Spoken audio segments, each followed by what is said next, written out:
ओम नमो नारायणाय श्रीमन्गणाधिपतये नमः। श्री सीतारामाभ्यां नमः। लक्ष्मीनारायणाभ्यां नमः। श्रीरंगराधिकाय नमः। कृष्णाय नमः। आइए श्रीमद्भागवत महापुराण के एकादश स्कंद के 30वें अध्याय में यदुकुल का संहार कैसे हुआ सुनते हैं। राजा परीक्षित ने पूछा, हे भगवान, जब महाभागवत उद्धव जी बद्री वन को चले गए तब भूत भावन भगवान श्री कृष्ण ने द्वारिका में क्या लीला रची? हे प्रभु, यदुवंश शिरोमणि भगवान श्री कृष्ण ने अपने कुल के ब्रह्म शाप ग्रस्त होने पर सबके नेत्रादि इंद्रियों के परम प्रिय अपने दिव्य सी विग्रह की लीला का स्मरण कैसे किया? भगवान, जब स्त्रियों के नेत्र उनके सी विग्रह में लग जाते थे तब वे उन्हें वहां से हटाने में असमर्थ हो जाती थी। अरे, जब संत पुरुष उनकी रूप माधुरी का वर्णन सुनते हैं तब वह सी विग्रह कानों के रास्ते प्रवेश करके उनके चित्त में गड़ सा जाता था, वहां से हटता नहीं। जानता उसकी शोभा कवियों की काव्य रचना में अनुराग का रंग भर देती हैं और उनका सम्मान बढ़ा देती हैं। अरे, उसके संबंध में तो कहना ही क्या है। महाभारत के युद्ध के समय जब वे हमारे दादा अर्जुन के रथ पर बैठे हुए थे, उस समय जिन योद्धाओं ने उन्हें देखते देखते शरीर त्याग किया, उन्हें शाहरुख की मुक्ति मिल गई और उन्होंने अपना ऐसा अद्भुत सी विग्रह इस प्रकार अंतर ध्यान किया। श्री सुखदेव जी कहते हैं, हे परीक्षित, जब भगवान श्री कृष्ण ने देखा कि आकाश, पृथ्वी और अंतरिक्ष में बड़े बड़े उत्पात अपशगुन हो रहे हैं, तब उन्होंने सुधर्मा सभा में उपस्थित सभी यदुवंशियों से यह बात कही, श्रेष्ठ यदुवंशियों, यह देखो, द्वारिका में बड़े बड़े भयंकर उत्पात होने लगे हैं। ये साक्षात यमराज की ध्वजा के समान हमारे महान अनिष्ट के सूचक हैं।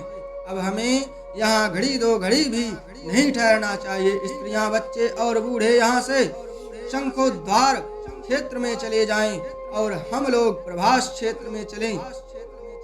आप सब जानते हैं कि वहाँ सरस्वती पश्चिम की ओर बहकर समुद्र में जा मिली हैं और वहाँ हम स्नान करके पवित्र होंगे, उपवास करेंगे और एकाग्र चित्त से स्नान एवं चंदन आदि सामग्रियों से देवताओं की पूजा करेंगे।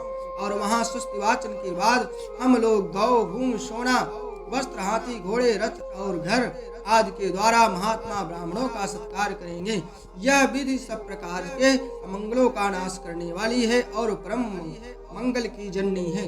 श्रेष्ठ यदुवंशियों, देवता, ब्राह्मण और गौओं की पूजा ही प्राणियों के जन्म का परम लाभ है। परीक्षित, सभी वृद्ध यदुवंशियों ने भगवान श्री कृष्ण की यह बात सुनकर तथास्तु कहकर उसका अनुमोदन किया। तुरंत नौकाओं से समुद्र पार करके रथों द्वारा प्रभास क्षेत्र की यात्रा की और वहां पहुंचकर यादवों ने यदुवंश शिरोमणि भगवान श्री कृष्ण के आदेशानुसार बड़ी श्रद्धा और भक्ति से शांति पाठ आदि तथा और भी सब प्रकार के मंगल कृत्य किए। यह सब तो उन्होंने किया, परंतु दैव ने उनकी बुद्धि हर ली और वे उस मैरियक नामक मदिरा का पान करने लगे, जिसके नशे से बुद्धि भ्रष्ट हो जाती है। वह पीने में तो अवश्य मीठी लगती है, परंतु परिणाम में सर्वनाश करने वाली है। उस तीव्र मदिरा के पान से सबके सब उन्मत्त हो गए और वे घमंडी वीर एक दूसरे से लड़ने झगड़ने लगे। सच पूछो तो श्री कृष्ण की माया से वे मूढ़ हो रहे थे। उस समय वे क्रोध से भरकर एक दूसरे पर आक्रमण करने लगे और धनुष, बाण, तलवार, भाले, गदा, तोमर और वृष्टि आदि अस्त्र शस्त्रों से वहां समुद्र तट पर ही एक दूसरे से भिड़ गए। मतवाले यदुवंशी रथों, हाथियों, घोड़ों, गधों, ऊंटों, खच्चरों, बैलों, भैंसों और मनुष्यों पर भी सवार होकर एक दूसरे को बाणों से घायल करने लगे, मानो जंगली हाथी एक दूसरे पर दांतों से चोट कर रहे हों। और सबकी सवारियों पर ध्वजाएं फहरा रही थी। पैदल सैनिक भी आपस में उलझ रहे थे। प्रद्युम्न शाम से अक्रूर भोज से, अनिरुद्ध सात्यकी से और सुभद्र संग्रामजित से, भगवान श्री कृष्ण के भाई गद उसी नाम के उनके पुत्र से और सुमित्र सुरथ से युद्ध करने लगे। ये सभी बड़े भयंकर योद्धा थे और क्रोध में भयंकर एक दूसरे का नाश करने पर तुल गए थे। इसके अतिरिक्त निषठ, उल्मुख, सहस्त्रजित, सत्यजित और भानु आदि यादव भी एक दूसरे से गुथ गए। भगवान श्री कृष्ण की माया ने तो उन्हें अत्यंत मोहित ही कर रखा था। इधर मदिरा के नशे ने भी उन्हें अंधा बना दिया था। दसार, विषुड़ी, अंधक, भोज, सात्वत, मधु, अर्बुद, माधुर, सूरसेन, विसर्जन, कुक्कुर और कुंती आदि वंशों के लोग सौहार्द और प्रेम को भुलाकर आपस में मार काट करने लगे। मूर्तावश पुत्र पिता का और भाई भाई का, भांजा मामा का, नाती नाना का, मित्र मित्र का, सुहृद सुहृद का, चाचा भतीजे का तथा एक गोत्र वाले आपस में एक दूसरे के खून के प्यासे हो गए और खून करने लगे। अंत में जब उनके सब बाण समाप्त हो गए, धनुष टूट गए और शस्त्रास्त्र, सभी शस्त्र और अस्त्र नष्ट भ्रष्ट हो गए, तब उन्होंने अपने हाथों से समुद्र तट पर लगी हुई एरका नाम की घास उखाड़नी शुरू की। और वही घास थी जो ऋषियों के शाप के कारण उत्पन्न हुई लोहमय मूसल के चूर से पैदा हुई थी। हे राजन, उनके हाथ में आते ही वह घास वज्र के समान कठोर मुदगर के रूप में परिणित हो गई। अब वे रोष में भरकर उसी घास के द्वारा अपने विपक्षियों पर प्रहार करने लगे। भगवान श्री कृष्ण ने उन्हें मना किया तो उन्होंने उनको और बलराम जी को भी अपना शत्रु समझ लिया। उन आताइयों की बुद्धि ऐसी मूढ़ हो रही थी कि वे उन्हें मारने के लिए उनकी ओर दौड़ पड़े। नंदन, अब भगवान श्री कृष्ण और बलराम जी भी क्रोध में भरकर युद्ध भूमि में इधर उधर विचरने लगे और मुट्ठी से मुट्ठी की मुट्ठी एरका घास उखाड़ कर उन्हें मारने लगे। एरका घास की मुट्ठी ही मुदगर के समान चोट करती थी और जैसे बांसों की रगड़ से उत्पन्न होकर दावानल बांसों को ही भस्म कर देता है, वैसे ही ब्रह्म साप से ग्रस्त और भगवान श्री कृष्ण की माया से मोहित यदुवंशियों के स्पर्धा मूलक क्रोध ने उनका ध्वंस कर दिया। जब भगवान श्री कृष्ण ने देखा कि समस्त यदुवंशियों का संहार हो चुका, तब उन्होंने यह सोचकर कि संतोष की सांस ली कि पृथ्वी का बचा खुचा भार भी उतर गया। परीक्षित, बलराम जी ने समुद्र तट पर बैठकर एकाग्रचित्त से परमात्म चिंतन करते हुए अपने आत्मा को आत्म स्वरूप में ही स्थिर कर लिया और मनुष्य शरीर को छोड़ दिया। जब भगवान श्री कृष्ण ने देखा कि मेरे बड़े भाई बलराम जी परम पद में लीन हो गए हैं, तब वे एक पीपल के पेड़ के तले जाकर चुपचाप धरती पर ही बैठ गए और भगवान श्री कृष्ण ने उस समय अपनी अंग कांत से दीप्यमान चतुर्भुज रूप धारण कर रखा था और धूम से रहित अग्नि के समान दिशाओं को अंधकार रहित प्रकाशमान बना रहे थे। वर्षा कालीन मेघ के समान सावले शरीर से तपे हुए सोले के समान ज्योत निकल रही थी। वक्षस्थल पर श्रीवत्स का चिन्ह शोभायमान था। वे रेशमी पीतांबर की धोती और वैसा ही दुपट्टा धारण किए हुए थे। बड़ा ही मंगलमय रूप था और मुख कमल पर सुंदर मुस्कान और कपोलों पर नीली नीली अलके बड़ी ही सुहावनी लगती थी और कमल के समान सुंदर सुंदर एवं सुकुमार नेत्र थे। कानों में मकराकृत कुंडल झिलमिला रहे थे और कमर में करधनी, कंधे पर यज्ञोपवीत, माथे पर मुकुट और कलाइयों में कंगन, बाहों में बाजूबंद, वक्षस्थल पर हार, चरणों में नुपुर, अंगुलियों में अंगूठियां और गले में कौस्तुभ मणि शोभायमान हो रही थी।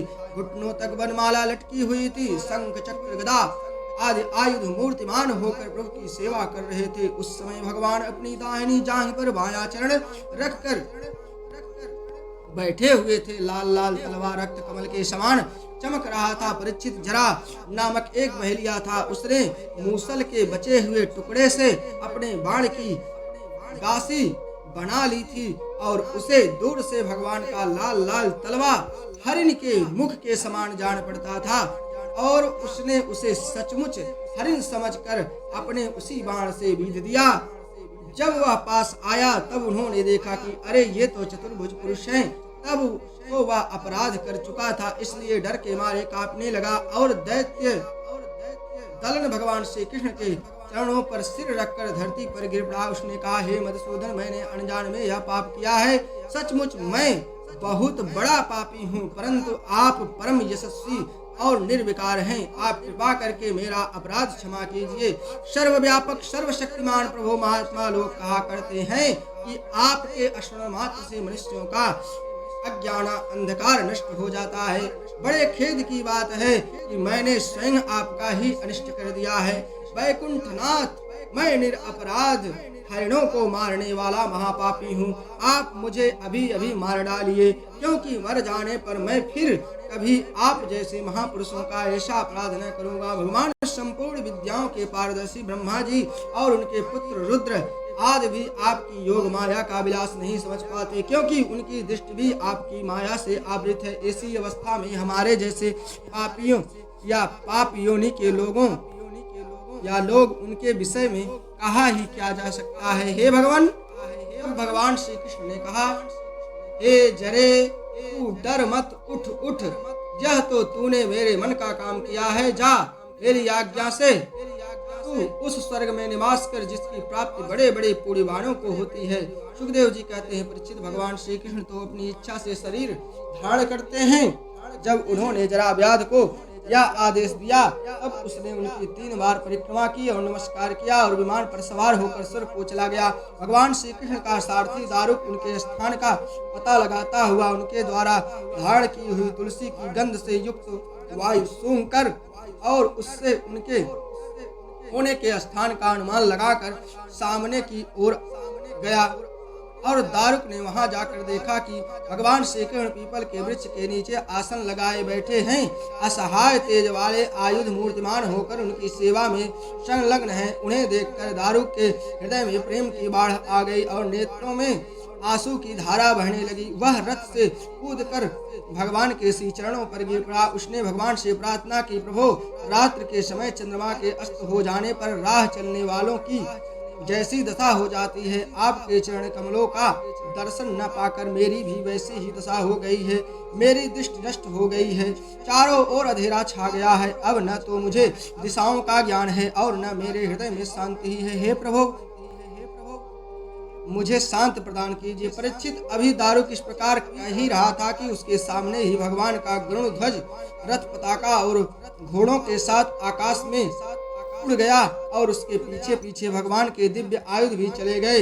यह सब देखकर दारुक के आश्चर्य की सीमा न रही। तब भगवान ने उससे कहा, दारुक, अब तुम द्वारका चले जाओ और वहाँ यदुवंशियों के पारस्परिक संघार, भैया बलराम जी की परम गति और मेरे स्वधाम गमन की बात कहो और उनसे कहना कि अब तुम लोगों को अपने परिवार वालों के साथ द्वारका में नहीं रहना चाहिए। मेरे न रहने पर समुद्र उस नगरी को डुबो देगा और सब लोग अपनी अपनी धन संपत्ति, कुटुंब और मेरे माता पिता को लेकर अर्जुन के संरक्षण में इंद्रप्रस्थ चले जाएं। दारुक, तुम मेरे द्वारा उपदिष्ट भागवत धर्म का आश्रय लो और ज्ञान निष्ठ होकर सबकी उपेक्षा कर दो तथा इस दृश्य को मेरी माया की रचना समझकर शांत हो जाओ। भगवान का यह आदेश पाकर दारुक ने उनकी परिक्रमा की और उनके चरण कमलों में अपने सिर को रखकर बारंबार प्रणाम किया। तदनंतर वह उदास मन से द्वारका के लिए चल पड़ा। श्रीमद्भागवत महापुराण के अगले अध्याय में श्री भगवान का स्वधाम गमन। सुखदेव जी कहते हैं, परीक्षित, दारुक के चले जाने पर ब्रह्मा जी, शिव, पार्वती, इंद्रादि लोकपाल, मरीच आदि प्रजापति, बड़े बड़े ऋषि मुनि, पितर, सिद्ध, गंधर्व, विद्याधर, नाग, चारण, यक्ष, राक्षस, किन्नर, अप्सराएं तथा गरुण लोक के विभिन्न पक्षी अथवा मैत्रेय आदि ब्राह्मण भगवान श्री कृष्ण के परम धाम स्थान को देखने के लिए बड़ी उत्सुकता से वहां आए। वे सभी भगवान श्री कृष्ण के जन्म और लीलाओं का गान अथवा वर्णन कर रहे थे और उनके विमानों से सारा आकाश भर सा गया था।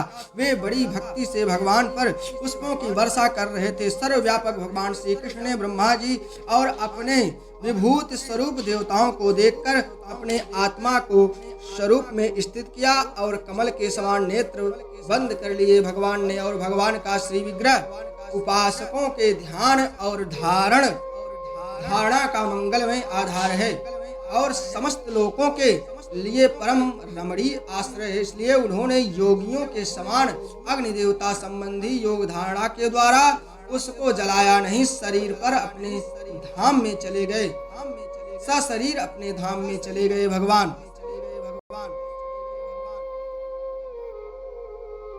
सशरीर भगवान अपने स्वधाम चले गए। उस समय स्वर्ग में नगारे बजने लगे और आकाश से पुष्पों की वर्षा होने लगी। परीक्षित, भगवान श्री कृष्ण के पीछे पीछे इस लोक से सत्य, धर्म, धैर्य, कीर्ति और श्री देवी भी चली गई। भगवान श्री कृष्ण की गति मन और वाणी से परे है। तभी तो जब भगवान अपने धाम में प्रवेश करने लगे तब ब्रह्मादि देवता भी उन्हें न देख सके। इस घटना से उन्हें बड़ा ही विस्मय हुआ।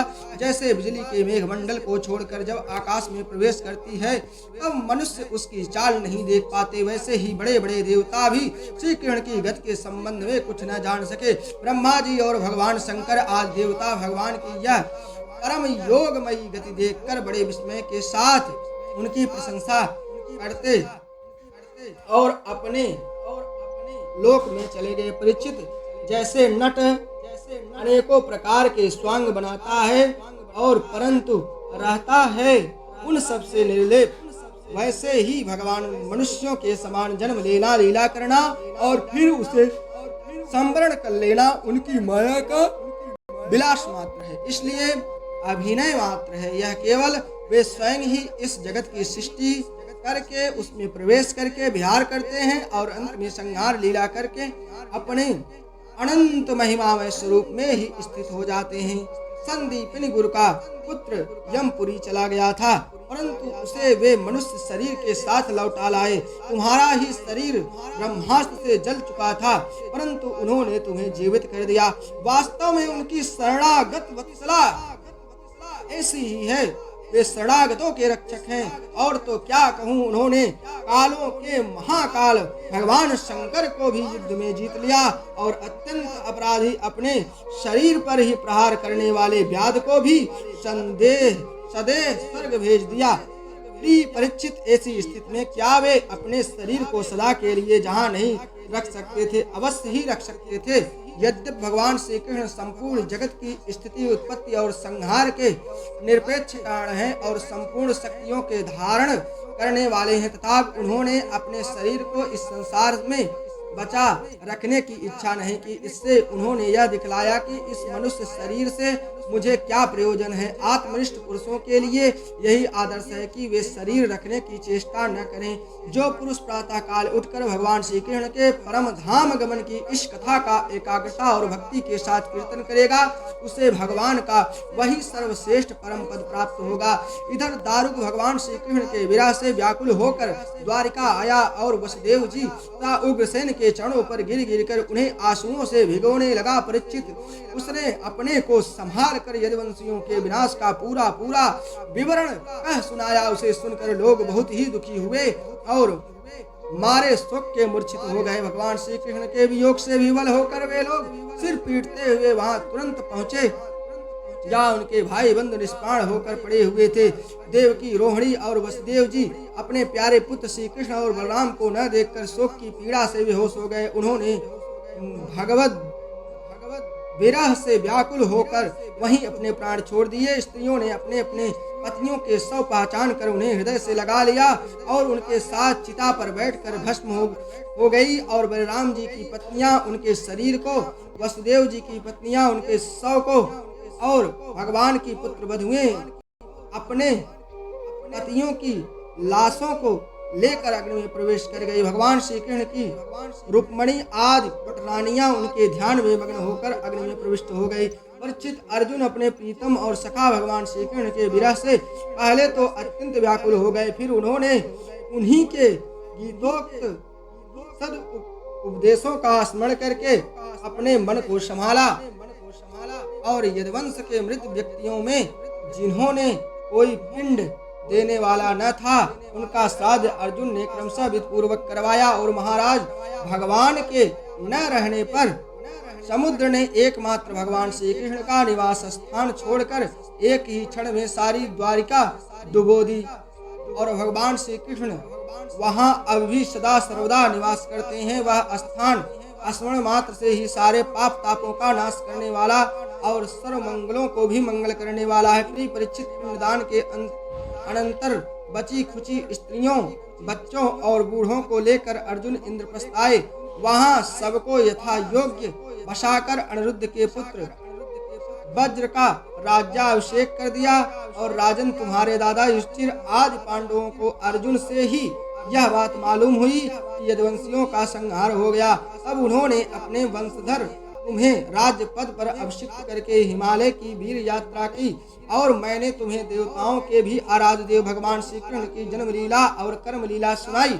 जो मनुष्य श्रद्धा के साथ इसका कीर्तन करता है वह समस्त पापों से मुक्त हो जाता है।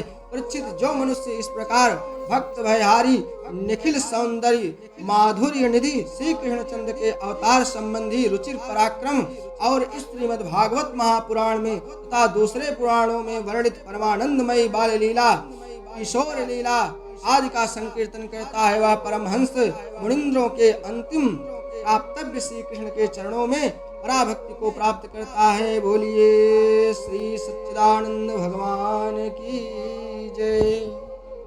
जय जय जय राधारमण, जय जय नवल किशोर, जय गोपी चितचोर प्रभु, जय जय माखन चोर। आगे हम आज तक श्रीमद् भागवत महापुराण के एकादश स्कंद के 31 अध्यायों की कथा हम लोगों ने सुना। अब हम श्रीमद् भागवत महापुराण के द्वादश स्कंद के प्रथम अध्याय की कथा को सुनेंगे। कलयुग के राजवंशों का